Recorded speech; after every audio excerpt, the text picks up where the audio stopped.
D4DJ First Mix, it takes place in a school where all of the girls, maybe not all of them, but seemingly the majority of them are really into DJing, but it's like a weird sort of DJing where the characters are also idols.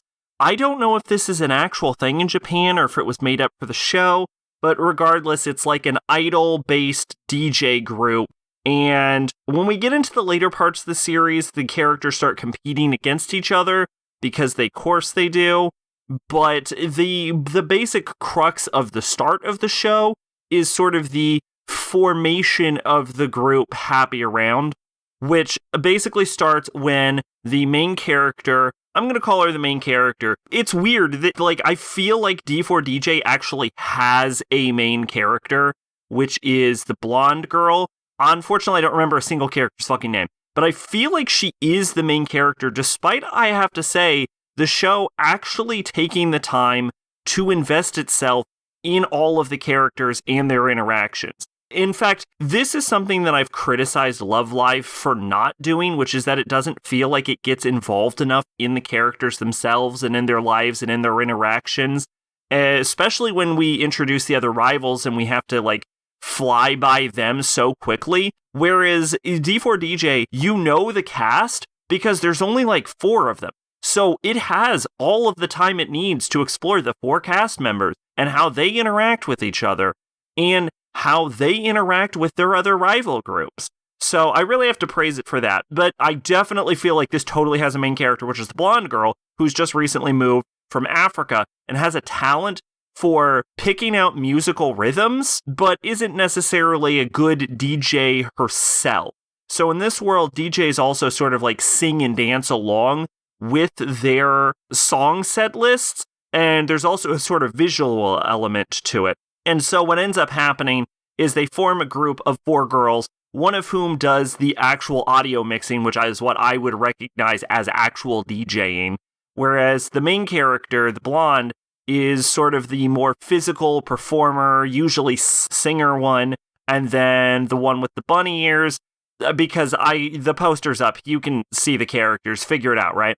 Is the one who works in the visual elements, and then the final sort of Yamato Yadeshko classic rich girl type is the one who works on the song compositions. So, yeah, I don't know if this is how DJing works. It feels like it isn't, but what the fuck do I know? I'm not a goddamn DJ. Anyway, it does a fantastic job of exploring the characters. They're all very likable. It is surprisingly funny, and for a 3D anime, it looks surprisingly good. Like, in no point in the show do I ever think, oh man, this looks shit because it's 3D. Like, the 3D is always very cleanly rendered. This might be one of, if not the actual best 3D show I've ever seen as far as the pure visual aesthetics of it. It ends up sort of complementing the style rather than getting in the way of it. Like, I don't necessarily feel like had this been 2D animated, if it would have been inherently better just because of that. And that's not really something I can say about any other 3D anime, I think, ever. So yeah, this is probably number 1 as far as the best looking 3D anime I've ever seen.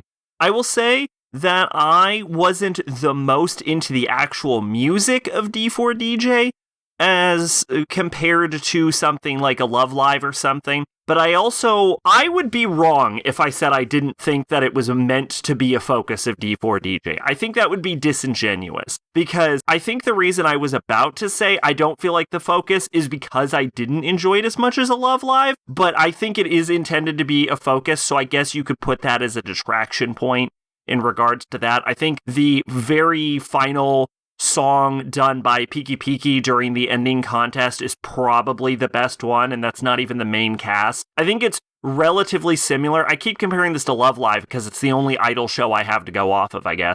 I think the Piki Piki moment was intended to be similar to Arise's Shocking Party back in early game Love Live, and it did have a similar vibe, because it was, I would say, probably the best song in the show so far, performed by the rivals that absolutely beat our main cast completely out of the water. And I have to say that when they were going up against Piki Piki, at this point, It's not like an Arise situation where they just came out of nowhere. We knew Piki Piki. All of the characters interacted. They made friends with these girls, but we also knew, like, how fucking good they are.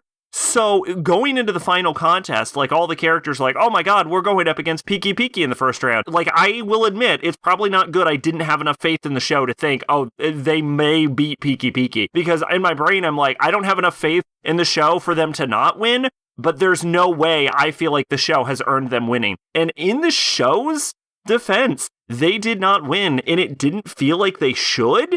And so I think it's a really good setup to allow the Happy Around girls to actually develop as DJs going into the second season.